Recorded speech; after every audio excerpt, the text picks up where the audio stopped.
So this is my cover page. It's just very simple. I thought of using the PUP school colors, if I'm not mistaken. This is what I usually see in their logo. So it's maroon and gold, just like my school colors back when I was in high school. But let me just check if it's yun nga yung school colors nila.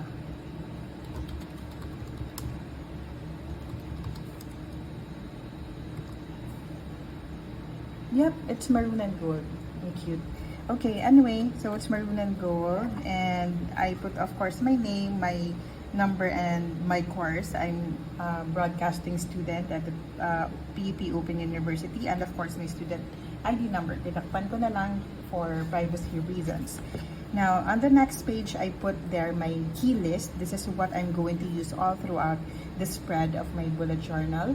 And at the same time, I'm gonna put here my index, and that way I can see.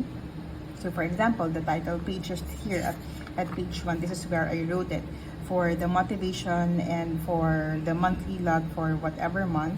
In that way, if I wanted to check on something na, for example, nasa November or December na tayo, I just need to look at the index, and that way I can easily go from this page to this page. Hindi na ako yung paulit-ulit.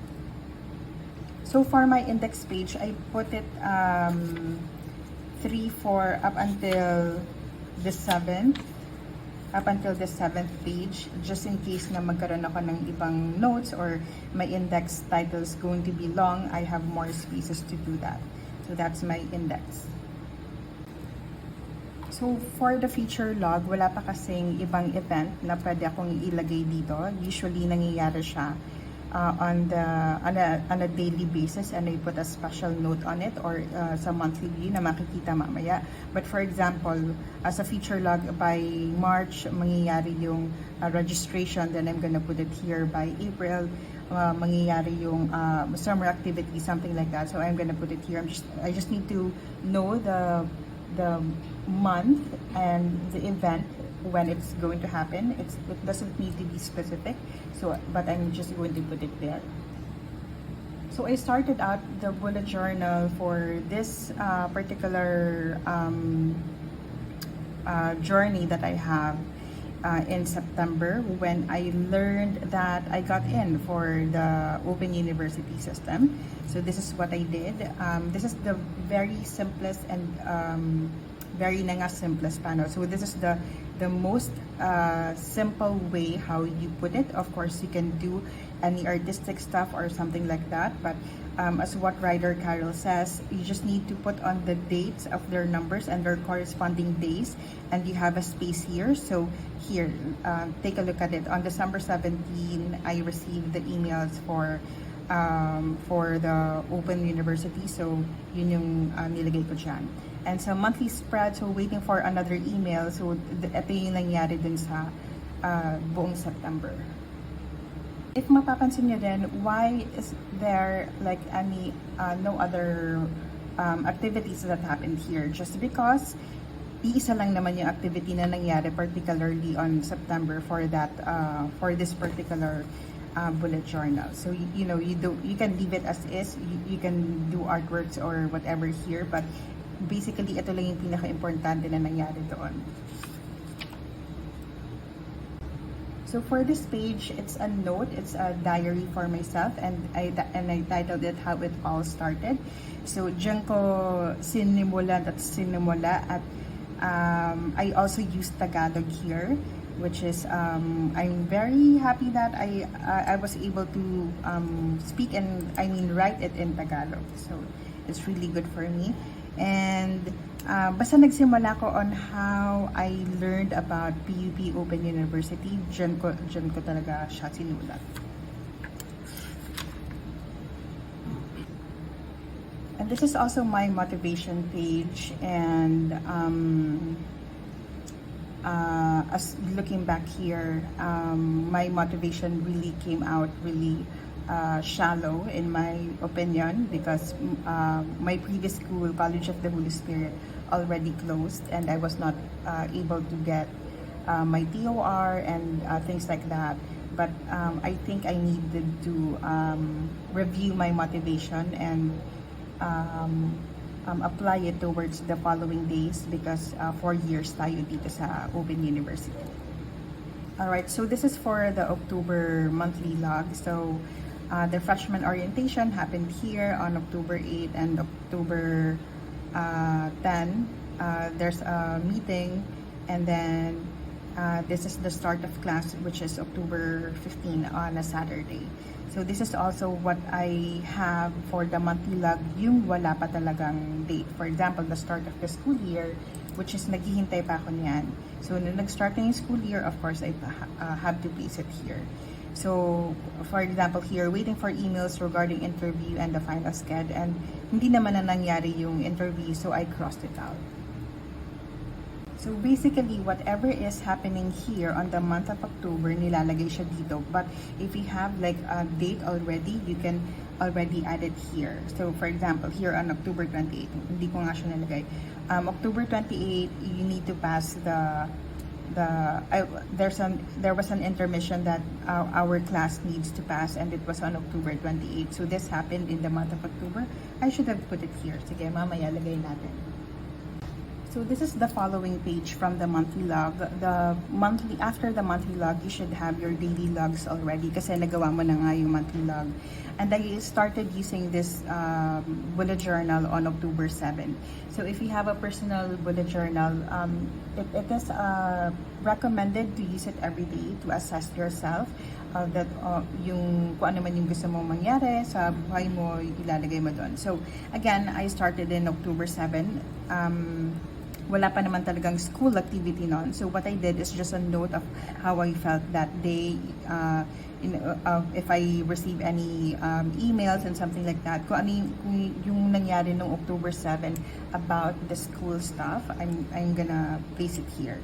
So, and also the same, it happened on October 8, and there was a general assembly on for freshmen. So nilagay ko rin siya dito sa October 8. Freshman orientation.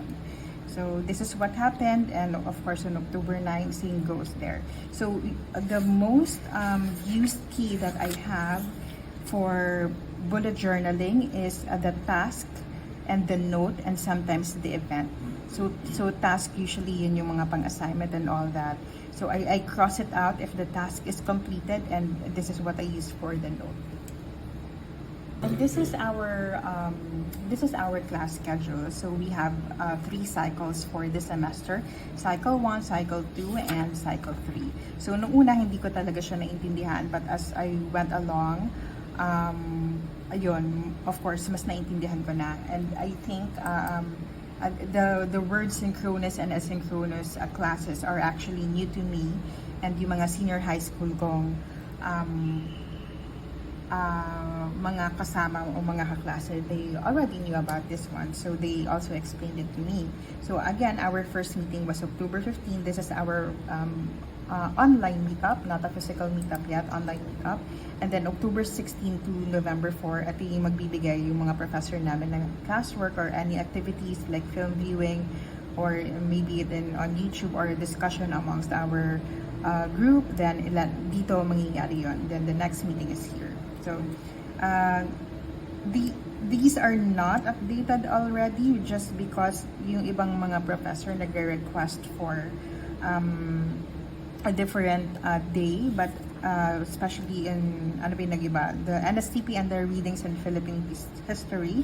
But you know, I was not really able to change this one kasi as of now naiintindihan ko pa rin siya. So yeah, from cycle 1 to cycle 3.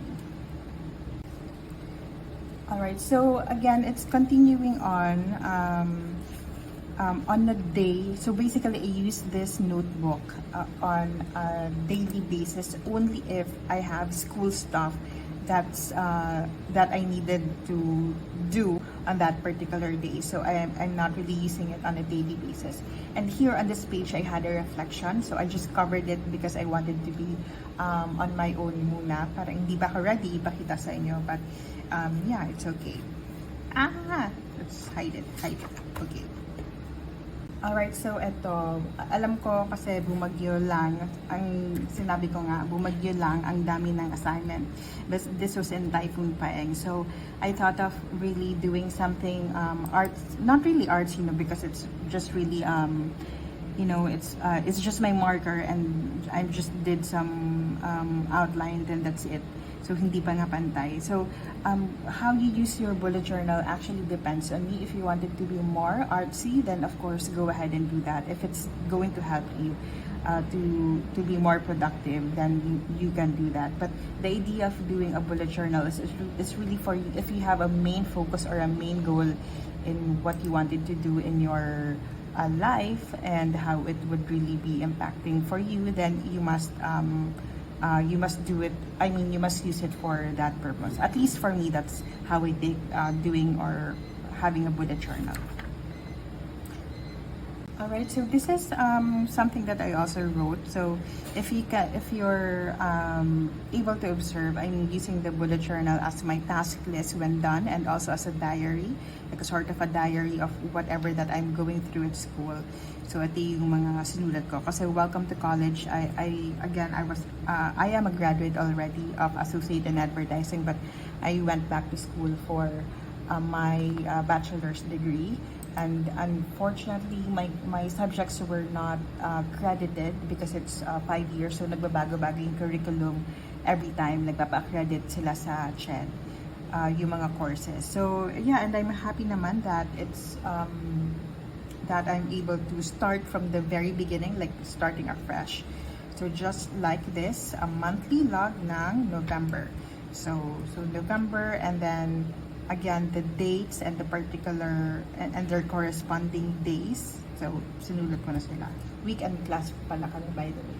So, I also wrote here to get or not to get. Since I'm a broadcasting student, there are some applications or tools that I needed to get to further my studies or to further my presentation, at least to make it look more pleasing to the eyes. Especially that we are doing an online classes lang, so parang kulang, at least at least for me it's I'm kind of missing out. So I'm trying to use Canva for presentation, use other Pakulo or other other things just to have my presentation look pleasing and look good to the professors and to my fellow students. So here, to get or not to get, kasi syempre monthly siya, tsaka may babayaran. So, and I have to really utilize it. For example, if I'm gonna get Canva, I needed to utilize it for other stuff, not just for for PUP. So if iCloud, if I'm gonna get additional storage or sa G Drive, so dito nakasulat.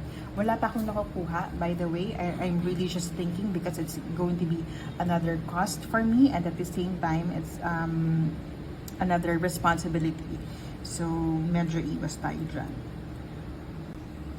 Okay, so we just needed to hide the stuff because nandito pala yung password ko sa webmail. So of course, itag din natin yan. Tapos gusto niyo to, parang may naka-note na hindi nagpakita si ma'am.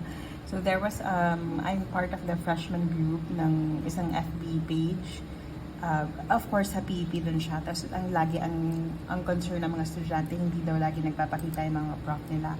And then, I would like to ask them back, what are you going to do kapag hindi nagpapakita yung professors nyo?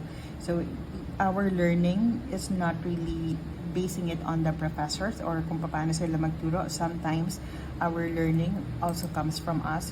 You can also do self-research or read many books in your particular subjects or gain as much experience. So, hindi lang talaga siya nangyayari I mean, hindi lang talaga binibigay yun ng mga professors natin. So, sometimes we need to take ownership of our own learning. So, inulit ko yung portion na to because meron palang pangalan dito and I wanted to hide it.